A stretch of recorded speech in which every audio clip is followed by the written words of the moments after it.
I'm from the Satellite Applications team at the Bureau in the Science to Services program. Leon Majewski, who'll be talking after morning tea, is from the same team.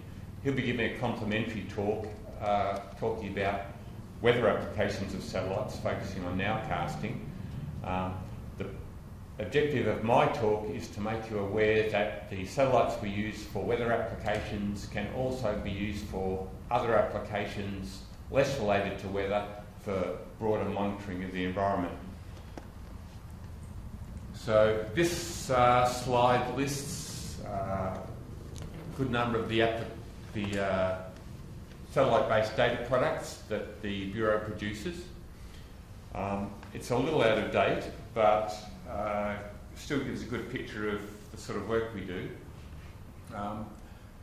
The applications are divided here into two categories, somewhat arbitrarily, in terms of whether they're used internally in the Bureau or whether they're sent to the Bureau's external customers. Some applications that obviously serve both functions. So the applications in the left column, which are primarily for internal use, are practically all related to weather forecasting. So from sounders, as John described, we get humidity and temperature profiles through the atmosphere. Atmospheric motion vectors, so those two products are key inputs to the NWP assimilation. We also provide a range of imagery of products to put in front of human forecasters. So imagery, either true colour or carefully selected false colour combinations of various spectral bands to highlight features of clouds or atmospheric features. Quantitative maps of cloud properties can go in front of forecasters. Alerts as to when there's convective initiation that might develop into threatening storms, thunderstorm tracking. We're doing work at the moment to develop some satellite-based precipitation products, and tropical cyclone tracking and intensity monitoring has always been an important contribution of satellites to weather forecasting. On the right side, we have products that we generate that generally go out to external users. The four that are in red I'll talk about in more detail. Others include volcanic ash, very important to Australia's aviation industry for safety and efficiency. Fog and low cloud, that is a weather-related application that aviation uses, and a couple of others. But the four that I'll concentrate on are those four in red, so I'll start straight into those. Sea surface temperature can be mapped using the thermal infrared bands on imaging instruments carried on satellites. There's a variety of algorithms used. The one I've illustrated here is a linear regression that uses several of the long-wave infrared bands and geometric parameter. There are physical algorithms around. So these sea surface temperature maps have application as input to weather models, but also non-weather applications such as used by fisheries, reef management. The Navy's interested in having temperature maps. The illustration there is for, I think, a daily composite. Then by compositing over multiple days, we can fill in the gaps due to cloud. And these products are contributed to IMOS, Australia's Integrated Marine Observing System, for use by Australian researchers, and also to GRIS, the Global High Resolution Sea Surface Temperature Group, to contribute to their global databases and give global coverage of this sort of data. And the bottom plot just illustrates that, like all our remote sensing products, they depend on having good quality validation data, so-called ground truth data, to remove biases and assess uncertainties. And the ideal that we're aiming for with all our products is to acquire that ground truth data in near real time and have an automatic near real time quality monitoring system that can continuously output metrics of the uncertainty of the satellite products and alert us to any anomalies that need attention. The sea surface temperature, for instance, is incorporated as one of the data sets delivered through the eReefs monitoring system that the Bureau set up a few years ago to monitor the health of the Great Barrier Reef waters.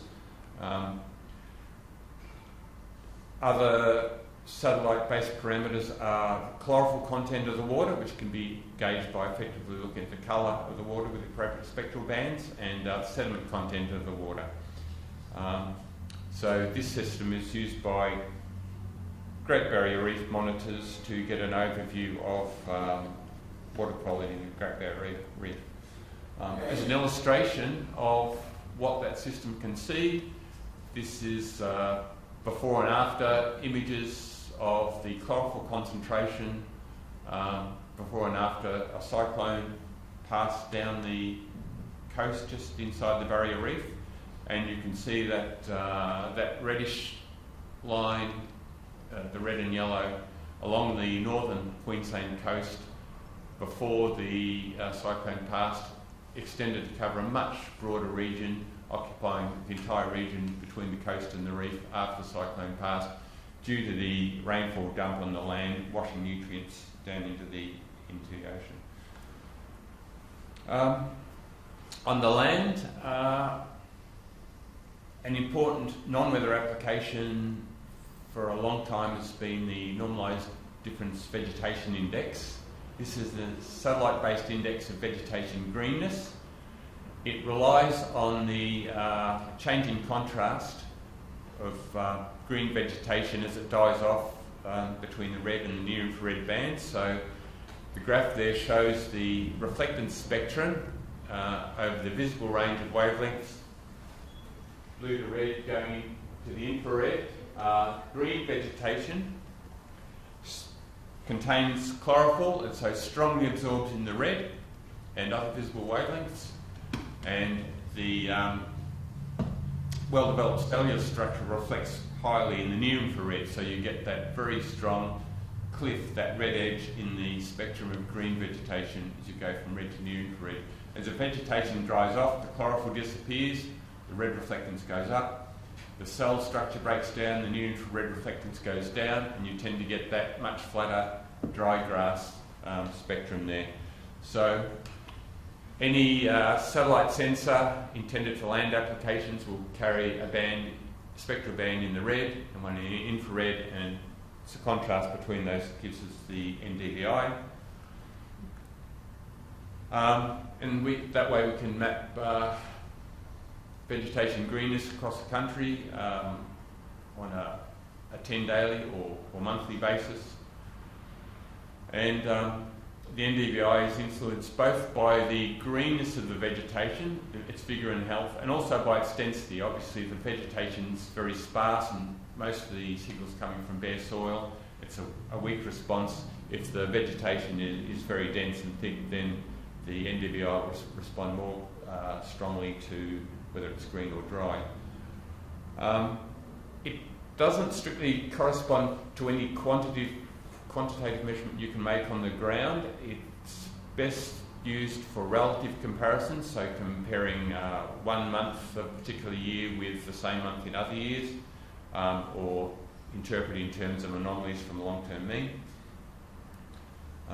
By looking at time series of NDVI, we can monitor the seasonal vegetation dynamics. So the bottom time series here, being an agricultural area, you see a very clear annual cycle in greenness, but there are year-to-year variations where obviously something's going on that you don't get a particular flush of greenness some year. Maybe there's a drought that suppressed growth. So we can track that sort of thing on a national long time series scale using remote sensing. And that sort of data is useful in agricultural assessment, estimating crop yields before planning the management of crop transport. Graziers can manage their land. We can monitor drought as well as using rainfall indicator to look at the response of the vegetation itself. Has been used for fire danger assessment, and it has been used as a lagging indicator in water balance modelling, as a lagging indicator of soil moisture. Another application is to support the forecasting of bushfire smoke. This is of great interest to fire agencies. Fire agencies want to conduct fuel reduction burns. These are prescribed burns that they pick and choose the location and timing of. But prescribed burns generate smoke, and public tends to get annoyed if their town is in the path of the smoke. Wine growers can be annoyed if smoke blows across their vineyards and contaminates the taste of the grapes. And severe smoke can have severe health effects, so there's a strong motivation to avoid the smoke from prescribed burns going over population centres or other sensitive areas. So ideally, the fire managers want to know of the candidate prescribed burns that they might ignite. They'd like to know the day before where the smoke from those will go, so they can decide which ones they want to proceed with, which ones not. And so CSIRO has developed a smoke forecasting system based on their air quality forecasting system. It's been operationally implemented within the Bureau. So that system's based on access for supplying meteorology. CSIRO have developed a chemical transport model which takes account of the chemical transport transformations involved. It transports aerosols and is been running operationally and used by fire agencies for a few years now. And satellites have a role to play there in initially validating those smoke forecasts quantitatively. So we have a forecast of smoke density from the model on the right, and on the left is a Himawari image of the same region. You can see smoke from fires in Tasmania in both images. So up till now, Himawari images have been used to qualitatively validate the model forecast performance. In the near future, what we hope to do is get quantitative images of smoke density in terms of aerosol optical depth and smoke height from Himawari 8, and use those to both validate the model and then potentially to initialise the model to improve the forecasts. Those quantitative smoke measurements derived from Himawari 8 will come from a software package we've recently implemented in the Bureau called MAIAC. MAIAC is the multi-angular implementation of atmospheric correction. It's a software system developed by NASA for a variety of sensors. They recently, in collaboration with us, have adapted it to Himawari 8. The NASA scientists, developers visited the Bureau early in the year to install it on Bureau systems, and we're now evaluating that system. For those of you familiar with remote sensing of aerosol from satellites, you'll know it's difficult, particularly over bright desert areas, because the aerosol tends to get confused with the reflected signal from the underlying land surface.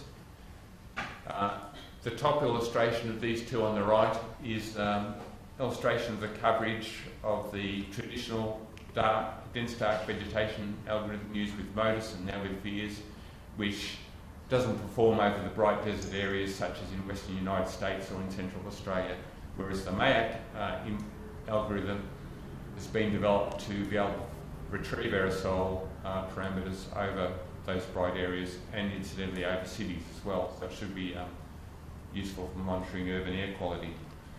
And that will give us aerosol parameters and hence smoke parameters every 10 minutes through the day, as long as it's not cloudy. The bottom two images just illustrate its capability to map smoke over South America over 2 days. Another parameter that fire agencies are very interested in is grassland curing. So curing is the fraction dead of grassland or crops. It's used by fire agencies as an input to the fire danger rating system, so the Grassland Fire Danger Index inputs the quantitative percentage of grass dead, as well as some weather parameters. It's also input to fire behaviour models that the fire agencies rely on. In the past, the fire agencies have relied on networks of observers on the ground making visual estimates of the curing. I think those three images there just give you a good pictorial explanation of what curing is, as it varies from 0% cured completely green to 100% completely dry. Estimated traditionally by visual observers on the ground. However, we can use satellites to get a much more spatially detailed, comprehensive, ongoing monitoring of curing, relying on, again, on the spectral characteristics of the reflectance of grass and the way that changes as the grass dies off. So this is the spectrum of green vegetation, and it's overlaid with the locations of the 7 bands of the MODIS instrument that are dedicated to land remote sensing. Some bands are sensitive to the amount of chlorophyll in the grass, some to the amount of water in the vegetation, and some to the integrity of the cellular structure of the grass. So as those change, the reflectance in those various bands change, and in conjunction with the Bushfire CRC, a student cunningly developed an algorithm to derive grassland curing from MODIS. So I should acknowledge that student, Danny Wright, who's in the audience here today. She provided this plot.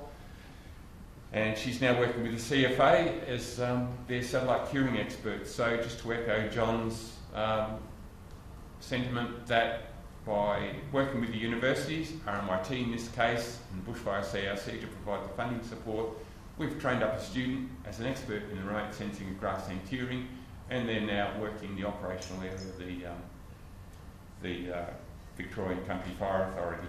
So continuing to develop this work.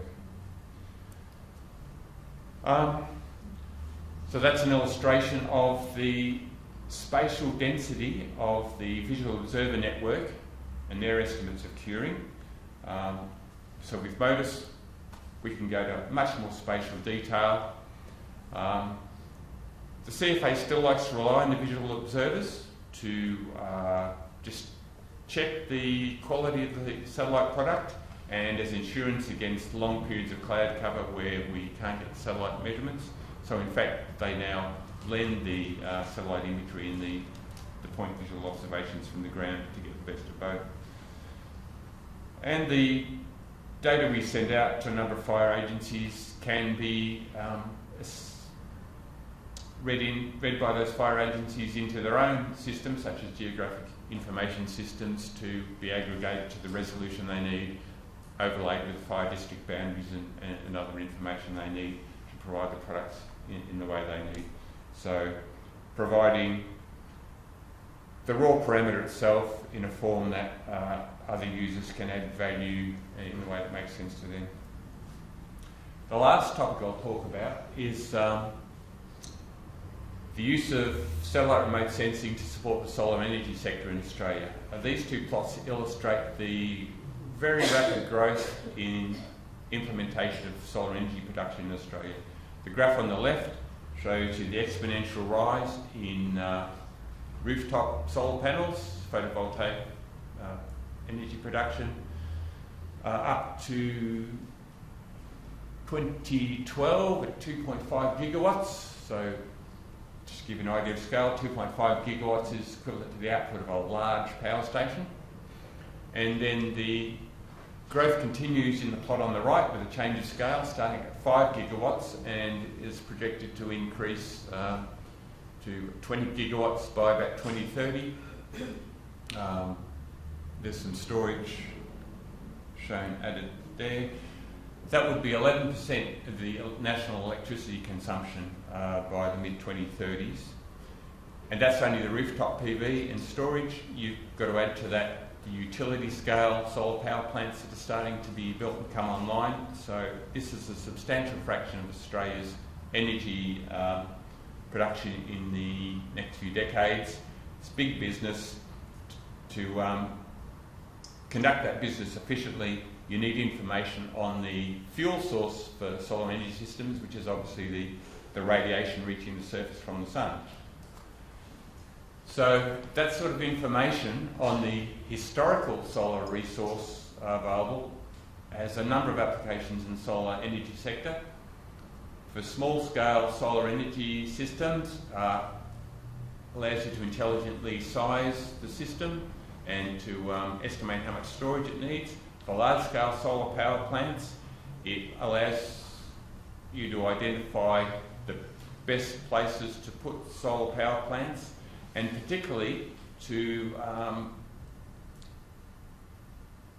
do the best job in establishing the finance for a power plant. If a bank or other funding agency is going to fund a large solar power plant with a lifetime of 40 years, they want good intelligence on what its production is going to be over the lifetime of the plant. And so having the best quality information on the solar radiation available at that proposed location and its interannual variability is key to financing these large solar power plants.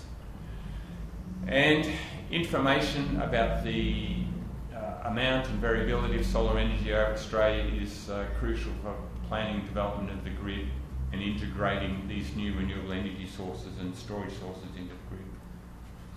So satellite-based solar resource maps, which go back to the start of the satellite archive to 1990, from 1990 to now, can provide a database of about 30 years of spatially comprehensive data across Australia in which to base the development of this new industry. It says the same thing. Those of you familiar with NWP systems will know that the radiation is typically split into the direct component, which comes from just the solar disk, and the diffuse component, which is everything else from the rest of the sky, be it clear or cloudy. Depending on the solar energy technology, either the direct component alone is important, such as if it's a focusing system that concentrates the sun's radiation onto a collector, or a flat panel for which you need to know both the radiation from the direct beam and the diffuse, so the total is the global. So we provide both direct radiation and global radiation data to the solar energy industry. I'll briefly describe the method we use. So the radiation is mainly controlled by the solar geometry, the altitude of the sun, which is easy to calculate exactly from astronomy. The next key, most important controller is the amount of cloud, and that's what the satellites give us, information on the location and the thickness of the cloud, and then there's a bunch of lesser effects. So the hourly satellite images, we're working on an hourly basis at the moment, provide the cloud location and optical thickness. They let us estimate how much radiation is getting through the cloud to the surface. We combine those solar images with other atmospheric data, water vapour from NWP and ozone climatology, in a physical model to derive the global horizontal irradiance, and then use an empirical model to split the global radiation into its direct and diffuse components. The physical model we use is the one developed by Gary Weymouth and John LaMarshall back in the 1990s. It just uses a single visible band satellite image to produce a single field of the global horizontal irradiance. As with all remote sensing products, it's vital we have ground truth data, so we use the Bureau's surface radiation network, which provides high quality data on all three components, the direct, diffuse and the total global, to remove the biases in the satellite solar product and establish its uncertainty. That allows us to produce a suite of satellite solar data products. We produce time series, both hourly irradiances, direct and global components, and also the daily totals. And we also produce some climatologies from those, which are static maps. So those data sets are distributed to the solar energy sector through a variety of means by the Bureau, primarily through the Bureau's Climate Data Services section, and the solar data sets have been the Climate Data Services section most requested data set, primarily by solar energy users. the Bureau data has been used in the Australian Energy Resource Assessment that Geoscience Australia updates every few years. It's also been used by the Australian Energy Market Operator, AEMO, in producing its integrated system plan earlier this year, which identifies a number of renewable energy zones where it indicates that future development of large-scale solar energy needs to be focused for efficiency. So the solar energy zones in that plan are based on the Bureau's satellite-based solar data. And we also distribute data to the solar sector through the Australian Renewable Energy Mapping Infrastructure, AREMI. So this is a portal which is designed to be a one-stop shop for renewable energy data in Australia, developed in conjunction with Data 61 and Geoscience Australia, funded by AREMI. And there are other applications of solar energy, solar data besides solar energy. It's used in agriculture as an input to crop models. It's used in water balance and land surface modelling, particularly in the Bureau, in a couple of systems. The AURA model that's used for the national water assessments that the Bureau produces. The Jasmine land surface scheme that the Bureau is developing to produce soil moisture products. And the Bureau is currently producing some evaporation and evapotranspiration products, which will be gridded, cover the whole country, and they will be developed to use solar radiation and a couple of other remote sensing fields, remotely sensed fields, fractional cover of the ground by vegetation, and the land surface albedo. So they will come from satellite to produce those new gridded evapotranspiration products. Our solar data is also used in building design to plan the heating and cooling of buildings, solar hot water systems, natural daylighting.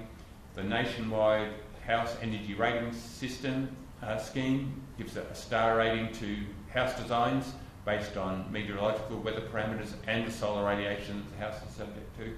That uses our solar radiation data. And there are other environmental applications. We are developing a new solar radiation production system to better exploit the capabilities of MAIAC. So the greater number of spectral bands means we can get a much better handle on the cloud properties, and the much better temporal frequency should increase the accuracy as we go from hourly images to 10-minute images.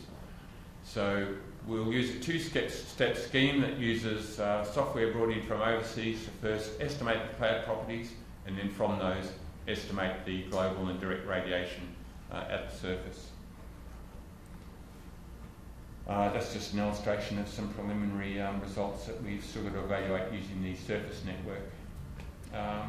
And just in the last minute, something that we might get into in the future is to use satellites to forecast solar energy for the solar energy industry. Again, there's many reasons why they need that. The operators of power stations want to be able to optimise the operation of their power station to optimise the owner's profit. The grid operation really needs forecasts of solar energy production so that it can anticipate to balance supply and demand and keep the grid running nicely. The electricity market operation involves power generators and power users bidding on a system of 5-minute blocks that works better to the seller's advantage if they've got an ability to forecast their solar energy production. Plant operators want to be able to schedule maintenance by knowing when perhaps low production periods are coming a few weeks in advance, and with the increase in storage in terms of batteries and other energy storage mechanisms, optimising of the use of batteries benefits from knowing what solar is going to be in the future. So depending on the forecast horizon, there's a variety of methods used, but satellites have a key role to play based on overseas experience in being able to track clouds in satellites and extrapolate the cloud positions forward to give a better solar forecast in the 0 to 4 hour horizon than NWP can. And NWP takes over in accuracy after about 6 hours, but then there's an intermediate range where by blending satellite and that NWP you can get a better forecast of the solar resource than either alone. I'll stop there.